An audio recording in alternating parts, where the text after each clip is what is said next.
And the geek shall inherit the podcast.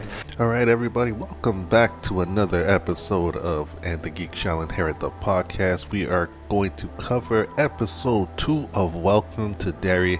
And right off the jump, I want to say thank you, Mr. Muschietti. This episode delivered on so many fronts, it is not even funny.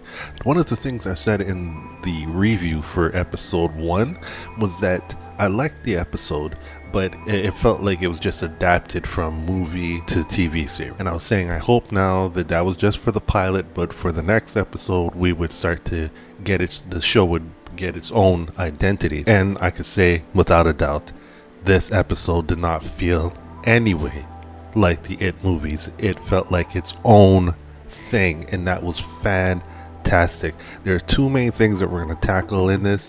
One is what's going on now with the youth side, and let's delve into the conspiracy. So just to give you an update, the episode starts off with the theater scene again. So we see one more time what happened to Phil, his little sister Susie, little Theodore, and with that mutated baby that came out of the movie screen. Now, right at the end of that sequence, Lily wakes up in bed. And when I saw that, I was saying, this better not be a dream sequence. I keep stressing this. I hate dream sequences. And I was going to be very upset if after the credits that we were going to see that the kids were alive and nothing happened to them. This was just a premonition from Lily. It wasn't that at all. The kids are dead. Their bodies are missing. All the police found is blood, and they're blaming it on the father who runs the theater. Now, just backing up a little bit, the intro, those opening credits were so creepy. The song, the way it's sung by the kid, and the animation that goes along with it, brilliant. If they change it every episode, extra points. Just wanted to get that out the way. Now, what we find out is that Lily had to speak with the police. The police cannot pin the crime on the dad, which is Veronica's father, but they really want to because he's a Negro and he has to be guilty. So according to what Lily had told them, she says she didn't see what happened, but she knows that the dad wasn't there that night. And because of this, the police are harassing the family, staking out the house all day long, 24/7. And, they just say that we know that the parents are grieving now because their children have gone missing. Nobody, just like Maddie. And what ends up happening is Veronica has a psychic attack from Pennywise. She's in bed and she pulls the blanket over her head, and you can hear like this heart beating really loud, and then you see the bed pulsating, and then she tries to pull the sheets from over her head, and the sheets are endless. She can't get out from underneath the sheets, which triggers claustrophobia, which triggered something in me because when I was a kid, my brother did that to me, and that is probably the reason why I'm claustrophobic today. He trapped me under blankets and would not let me out until I nearly passed out. Shout out to my big brother. Jerk. So that turned into Pennywise mimicking her mother who died giving birth to her. And once again, we get another birthing scene, which is very gross.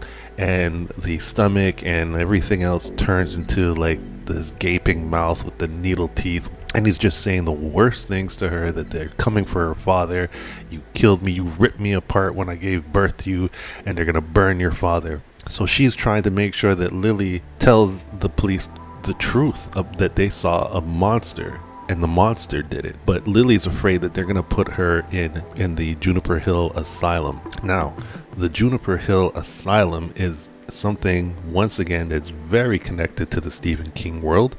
We know that it's mentioned in books like Insomnia, Needful Things, Gerald's Game, The Tommyknockers, 11/22/63, to name a few. Eventually, the psychic attacks start happening to her while she's doing some grocery shopping. There's this scene where she's being trapped in the aisles, and of course it has to be the pickle aisles. And what we learned in the first episode is that her father died in a sort of like grinding machine in a pickle factory, and his body parts, the rumor was that his body parts ended up in all these pickle jars. And of course, when I saw that happening, I knew we were going to see that.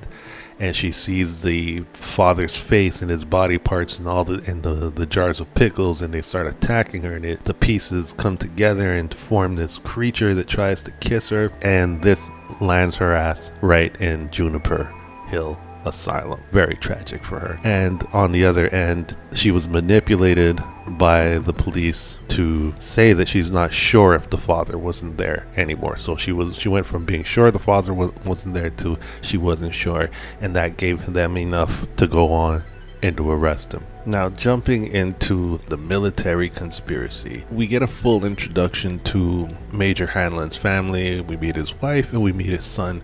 And I gotta say, I'm really happy with the casting of this family. The actors are really good.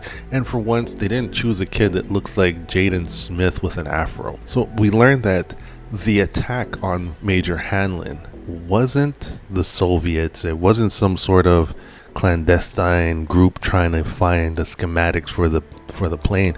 It was actually set up from his superior. I call him Dexter's father. He set this up to see if Major Hanlon is the man for this special mission that they have, the top secret mission. And that connects to one of my favorite characters, Dick Halloran, who's in a bar with two of his other air pilot buddies. Everyone's being questioned about this attack on Major Hanlon, and asked him if he was questioned. He said he wasn't questioned. He said, why not? Where were you? And he said, super secret spy mission. I love when he said that, because they laughed and he didn't, and which told me that it was true. So we find out what that secret mission is, and which was another thing that was great about this episode, because we didn't waste time getting into the thick of the conspiracy. And what we learned is that they're digging on ancient Indian burial ground, and they're looking for a weapon because they feel the Cold War is going to start, and they want to be ready because they feel that the Russians and the Cubans are building nukes within proximity so that they can hit the US. So they want to use a weapon, the likes of which no one has ever seen. And it's a weapon that conjures fear. One day they have Halloran on site using his shine, his psychic abilities, to pinpoint where this weapon is buried. And they're starting to get fed up because I think they've been digging for a long time, and some people are very skeptical about Halloran and his powers, his abilities. And then we find out that they find this thing that they're looking for. And where does Major Hanlon tie into this? This is the awesome thing. He apparently had some sort of war injury in Korea, which he didn't want to talk about in the first episode, but this is the reason why his superior had this over-the-top test to run on him to see if he was the man for the job. Apparently, his medulla was damaged to the point where he no longer experiences fear, which now makes him the perfect man for the job to retrieve the weapon, because no one else can get close to it, because within proximity the fear takes over you. We all know what that weapon is. They pull this car that was buried and surrounded by 4 beacons, they say. These 4 beacons, I imagine, are some sort of protective totems that kept the evil sealed in. But the fact that they excavated it, we're gonna have a lot of problems now. And Major Hanlon, the fact that he has no fear, he's gonna be the one to probably go through this car where we see like just skeletons of bodies that were in this car when they buried it. For me, I'm picturing a scene where they were all in there holding Pennywise, holding him down while they buried it so he couldn't get free, and that's why there's so many bodies in this car. So I thought that was awesome. And the fact that Pennywise feeds off of fear and Major Hanlon has no fear, which explains his demeanor when he was attacked and everything. And I want to see how he's going to be a threat to Pennywise. Awesome episode. My favorite lines in this episode, which was, "This ain't America, this is Derry." What did you guys think of the episode? Drop a comment below. Let me know your thoughts.